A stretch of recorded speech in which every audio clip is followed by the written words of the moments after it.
महिला को खंडारे हाणी हत्या घर भितर महिला गलाकटा मृतदेह उद्धार होइछि। ब्रह्मपुर निमखंडी थाना श्रीनगर लाइन 2 रे यह हत्याकांड घटी। मृतक होइछंती गायत्री स्वाई।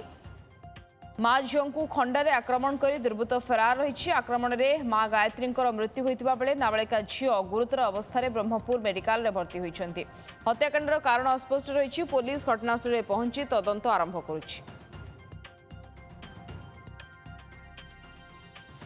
तेबे महिला गला काटी हत्या ये नृशंस कांड भिआई दुर्बृत्त। महिला को खंडारे हाणी हत्या करिसेंती। ता सहित केवल महिला नुहे नाबालिका झील को भी हत्या आक्रमण करा जायछि। तांकर अवस्था गुरुतर रही। जगन्नाथ साहू आम प्रतिनिधि आम फोन लाइन जोड़ी होती संपर्क अधिक सूचना पाई। जगन्नाथ, ये पूरा घटना बाबद सूचना दिंतु एवं जो हत्याकांड घटी तार कारण कौन कहुच्छी, अवस्था वर्तमान जे रही नाबालिका तांकर कौन वर्तमान परिवार रे आउ किए रहउछन्ती से कौन कहउछन्ती बाबद रे? माँ गायत्री आ झील उभय से घरे रोते और स्वामी जी कहुच्छी से भुवनेश्वर रुहति। आज सका सका घर उपर घर लोक जो उठी तलू आसी से समय तल घर चाबी पड़ी जो कि गायत्री और झील उभय तल घर रोते। दुजन जाक घर ताला माने से बाहर को आसी ना सान मन कि सन्देह होते से कबाड़ बाड़े कबाड़ खोला था। कबाड़ खोला था भितर को जाई देखला बेलू गायत्री और झील गुरुतर अवस्था पड़ते। जो कि से एने की भाई की खबर देले और पुलिस को खबर देते। उभय आसते जो देखी गायत्री मृत्यु घटी झील को गुरुतर अवस्था बयस प्राय 10 ରୁ 12 वर्ष भितर हे गुरुतर अवस्था एमकेसीजी भर्ती कराई। किए मारी कौन मारी किसी जना पड़ी ना।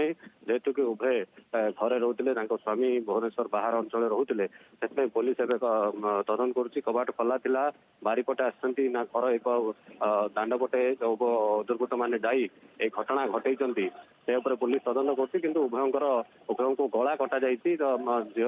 झीर पछपटे तार गलारे माड़ होती बेकर माड़ होती विभिन्न स्थान में माड़ होती। गायत्री पूरा रक्त जुड़गुड़ शव पड़ता। पुलिस खबर पाई पहुंची आउ कि समय पर साइंटिफिक टीम पहुंचो पूरा घटना तदंत करपर्यंत किए क्यों कारण हत्या कर कौन कर स्वामी आसवा पर ही जना पड़ो कहु। भाई आसते कौन सी जिनस से जानी न प्रकाश कर एत बड़ घटना घटी जाइए।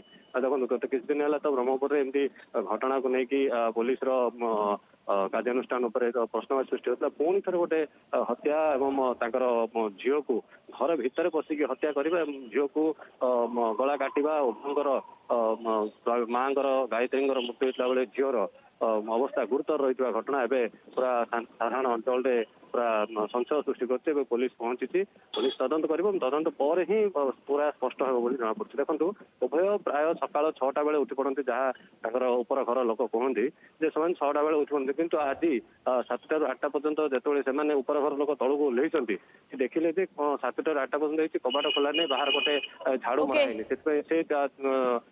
झील वर्तमान गुरुतर रही। वर्तमान चिकित्सा चली। जगन्नाथ साहू आम प्रतिनिधि फोन लाइन जोड़ी होते सविशेष सूचना दूसरे।